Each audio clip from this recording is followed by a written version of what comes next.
देखेंगे कि लगभग 20% के लगभग ऐसे केस जो नेफ्रोटॉक्सिटी के हैं वो इन्हीं दवाइयों की वजह से होते हैं। और जो एडल्टरी पॉपुलेशन है, ऐसे लोग जिनकी जिनकी उम्र थोड़ी ज़्यादा है, आयु ज़्यादा है, उन लोगों में ये परसेंटेज लगभग 66%, 66% तक पहुंच सकता है।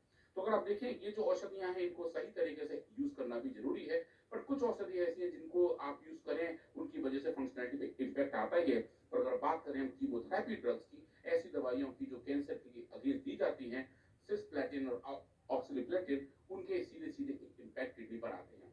हमने पिछली बार सिस्प्लेटिन इंड्यूस नेफ्रोटॉक्सिटी के बारे में बात की थी कि वो जो दवा है जो प्लेटिनम से बनी हुई है, उसकी वजह से जो स्किन पर इम्पैक्ट आते हैं, किडनी पर इम्पैक्ट आते हैं, हार्ट पे इम्पैक्ट आते हैं, अगर हम वो देखें तो कैसे रीनोग्रिड उसमें काम करता है। आज उस डिस्कशन को थोड़ा और आगे बढ़ाएंगे और आज हम बात करेंगे ऑक्सीलिप्लेटिन के बारे में, और आप देखेंगे कैसे इस औषधि की वजह से किडनी टॉक्सिटी होती है और कैसे रीनोग्रिड ट्रीटमेंट से उसको रेगुलेट किया जा सकता है।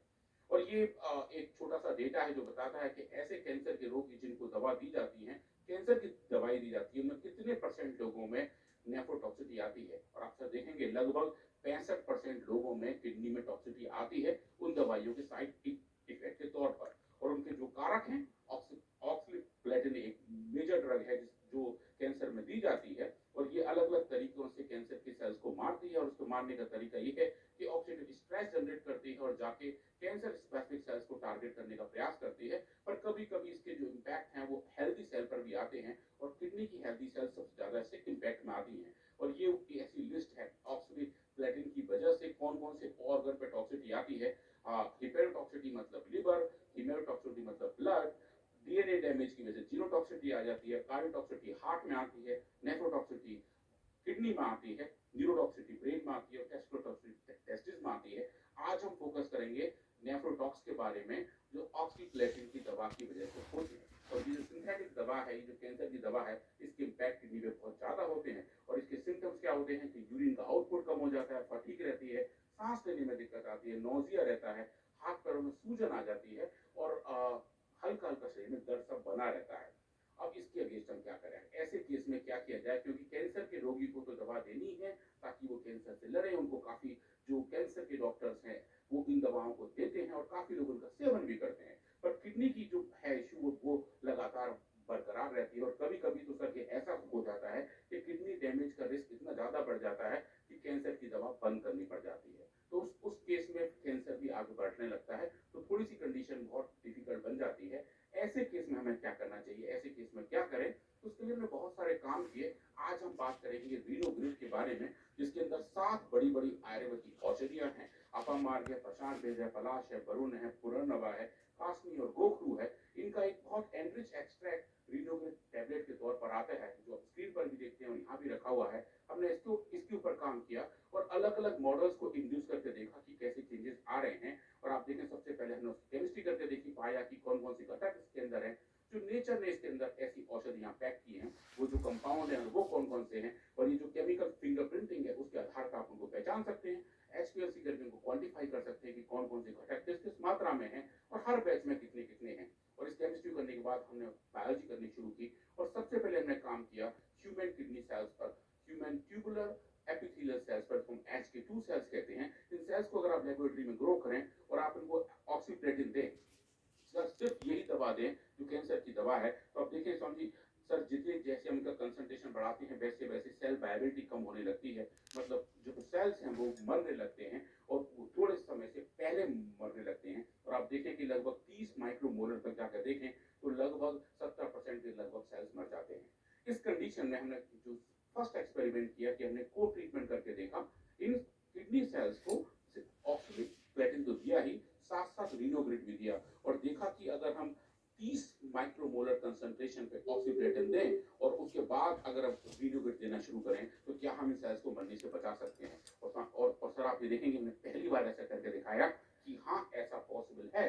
और सेल्स जो लगभग 70% मर रहे थे उनके अंदर रिकवरी आनी शुरू हुई, और लगभग 100 माइक्रोग्राम पर ml रीनोग्रिड अगर हम लेके जाएं तो आप देखिए कि लगभग 90% तक सेल्स बच गए थे, जो एक बड़ी वाली बात थी। और हम पहली बार ये देख पाए कि रीनोग्रिड के अंदर ऐसी कैपेबिलिटी है जो ऑक्सीप्लेटिन इंड्यूस किडनी डैमेज को होल्ड कर सकती है, रिवर्स कर सकती है और होने से बचा सकती है। और उसके बाद सर हमने बहुत कुछ और भी देखा और पाया कि इसके अंदर ऑक्सीडेटिव स्ट्रेस कितनी आ रही है, उस स्ट्रेस को हमने नापा और पाया जो ऑक्सीडेटिव स्ट्रेस का लेवल है जो बढ़ जाता है, जो इस दवा के साइड इफेक्ट के तौर पर दिखाई देता है, उसको भी वीनोग्रिड से कंट्रोल और रेगुलेट किया जा सकता है। और उसके साथ साथ जो इमेजेस हैं ये बहुत बड़े बड़े हैं और जो देखने में बहुत सुंदर है, और आज हम ये पहली बार यहाँ देख रहे हैं। ये जो आप देख रहे हैं ये ऑटोफेजी का मार्कर है, मतलब हमारी कोशिकाओं के अंदर ऑटोफेजी होती है। जो भी सेल्स का जाने का तरीका है, जो रिसाइकलिंग है, चीजों को यूज करने वाला काम है, वो सब ऑटोफेजी के तौर पर दिखाई देता है। आप देखेंगे जब हम ऑटोफेजी को सही तरीके से रेगुलेट करते हैं तो हम अच्छे रहते हैं। और ये जो कैंसर की दवाइयां हैं ये समय से पहले या अपने जो तो प्रोग्राम तरीका है उससे पहले ऑटोफेजी को इंड्यूस कर देती है, सेल्स के मरने का साइकिल बढ़ना शुरू हो जाता है। और आप देखिए ऑक्सीप्लेटिन की वजह से जो ऑटोफेजी इंड्यूस हुई, जहां मेरा कर्सर आप देख रहे हैं, ये जो आपको रंग बिरंगे क्लाउड जैसे स्ट्रक्चर है, बता रहे हैं कि स्पेसिफिक डाई इन कोशिकाओं के अंदर किस लेवल पे है। ये नॉर्मल कंडीशंस हैं, ये डिजीज कंडीशन है, और जैसे जैसे आप ट्रीट कर रहे हैं रीनोग्रिड के साथ तो आप देखिए वो जो स्टेनिंग है, जो कलर्स हैं वो कम होते जा रहे हैं, और बता रहे हैं कि ऑटोफेजी के जो मार्कर्स हैं उनको रीनोग्रिड के ट्रीटमेंट से अच्छे तरीके से कंट्रोल किया जा सकता है। और ऐसा ही फिर हमने देखा एपोप्टोसिस के बारे में, जो अब्दुल स्वामी जी ने बड़ा अच्छा शब्द में सिखाया, आत्म विसर्जन। मतलब कि जो कोशिकाएं इस शरीर में बनती हैं उनका एक जीवन चक्र होता है, उनके आने और जाने का समय फिक्स रहता है। तो जब कोशिकाओं का समय पूरा हो जाता है तब वो खुद को सेक्रीफाइस कर देती हैं, खुद को आत्म विसर्जित कर देती हैं, उनकी प्रोग्राम सेल डेथ हो जाती है, जिसको हम एपोप्टोसिस कहते हैं। पर ये जो एपोप्टोसिस है एक सही तरीके से होती है तो हमारे शरीर में बायोलॉजी अच्छे से मेंटेन रहती है। कैंसर की दवाओं की वजह से ये एपोप्टोसिस समय से पहले होने लगती है। कैंसर के सेल को मारने का तरीका उनका यही होता है। पर ऐसा जब नॉर्मल और हेल्दी सेल्स में होने लगे तब ये रिस्क ज्यादा बढ़ जाता है। तो हमने ये देखा कि जो रीनोग्रिड का ट्रीटमेंट है वो एपोप्टोसिस के प्रोसेस को रेगुलेट करना शुरू कर देता है। मतलब सेल्स का जो अपना तरीका है आत्म विसर्जन का, वो ठीक होने लगता है और सही समय पर सही बायोलॉजिकल एक्टिविटी होती है, ताकि कोशिकाओं का जीवन चक्र अच्छा बना रहे और जो नॉन कैंसरस सेल्स हैं उनके ऊपर कैसा भी कोई भी एडवर्स इफेक्ट ना दिखे। ये एक बड़ी वाली बात थी, और हम ये देख पाए कि एपोप्टोसिस से लेके ऑटोफेजी तक का जो पूरा पाथ है जो ऑक्सीप्लेटिन की वजह से खराब हो रहा है, वो रीनोग्रिड के ट्रीटमेंट से ठीक होना शुरू हो जाता है। अब कुछ और नए स्पेसिफिक डेटा हैं। ये जो आप जो देख रहे हैं, जो लाल रंग आपको दिखाई दे रहा है, ये कोशिकाएं हैं, ये किडनी सेल्स हैं, जिनको अलग अलग डाई से स्टेन किया गया है। और हमने देखा है एक ऐसा प्रोटीन जो साइटोस्केलेटन का काम करता है शरीर के अंदर भी, जैसे हमारे स्केलेटल सिस्टम है वैसा ही एक कोशिका के अंदर भी होता है। उनके मार्कर को हमने देखा जिसको एफ एक्टिन कहते हैं, और देखा कि उसका जो स्केलेटन है उसकी शेप कैसी है। और जब हम ऑक्सीप्लेटिन दे रहे हैं, कैंसर की दवा दे रहे हैं, तो वो जो शेप है वो कैसे खराब हो रही है, और इस खराब हुई शेप को रीनोवेबल के ट्रीटमेंट से कैसे रिकवर किया जा सकता है। तो जो कोशिकाओं का अपना आर्किटेक्चर है, जो उनका स्केलेटन है, उसके सूक्ष्म धरातल तक पर जाकर भी हम देख पा रहे हैं कि रीनोग्रिड की अपने एफिकेसी चेंज दिखाई देते हैं। और ये जो स्ट्रक्चर है जो देखने में बहुत सुंदर लग रहे हैं, वो ये बता रहे हैं कि जो फंक्शनैलिटी है रीनोग्रिड की वो अच्छी है, अद्भुत है, और कोशिकाओं को मरने से जो बचाने वाली बात है उसके पीछे का साइंस हमको दिखाई दे रहा है।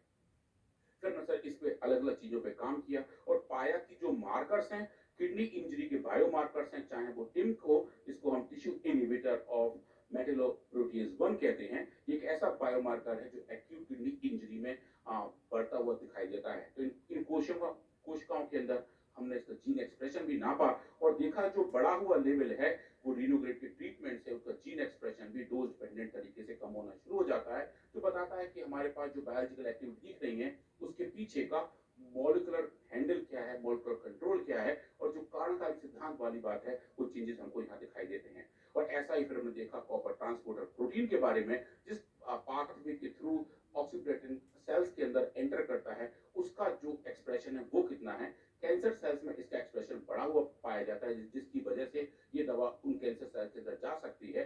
पर जो नॉर्मल सेल्स हैं, जो नॉन कैंसर सेल्स हैं, किडनी के सेल्स हैं, लीवर के सेल्स हैं, उनके अंदर इसका अगर हम लेवल देखें, अगर उसको हम कंट्रोल कर पाए तो हम इस बीमारी को भी कंट्रोल कर सकते हैं, इस साइड इफेक्ट को भी कंट्रोल कर सकते हैं। और हमने ये देखा CTR1 जो कॉपर ट्रांसपोर्ट प्रोटीन 1 है, हमने इसके जीन एक्सप्रेशन को नापा और पाया कि हाँ रीनोग्रिड इस एक्सप्रेशन को भी कंट्रोल करता है, जो बहुत ही अद्भुत वाली बात है, क्योंकि एक हर्बल मेडिसिन एक नेचुरल मेडिसिन उन प्रोसेस को कंट्रोल और रेगुलेट कर रही है जो बहुत क्रिटिकल है एक बायोलॉजी को डिफाइन करने के लिए।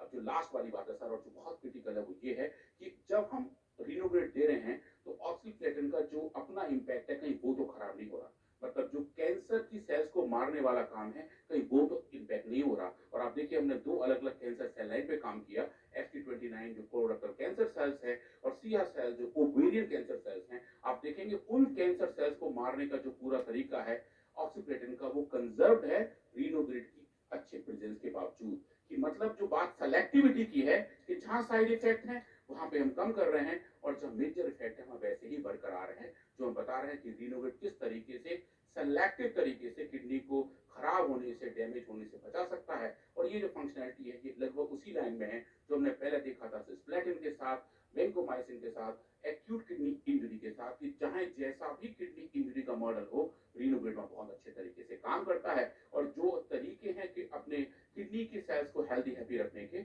उसको अच्छे तरीके से मेंटेन कर सकता है। तो आज हमने इसको देखा, कल परसों तरसों हम किडनी की इसी डिस्कशन को और आगे जारी रखेंगे, इस फंक्शनैलिटी को समझेंगे और देखेंगे कैसे हम अपनी किडनी को हेल्दी हैप्पी रख सकते हैं, बीमारियों से होने से बचा सकते हैं और अगर बीमारी हो जाए तो उससे लड़कर जीत सकते हैं। Thank you. बहुत शानदार हमारे डॉक्टर साहब ने जो है किडनी के ऊपर जो रिसर्च हो रहा है कितनी अद्भुत ढंग से मोलेकुलर लेवल पर, यानी किस प्रकार से चेंजेस हो रहे हैं हमारे शरीर के अंदर, यहाँ तक कि कैंसर के सेल्स भी इससे नियोजित हो रहे हैं आपके जो है ये डर को समाप्त करने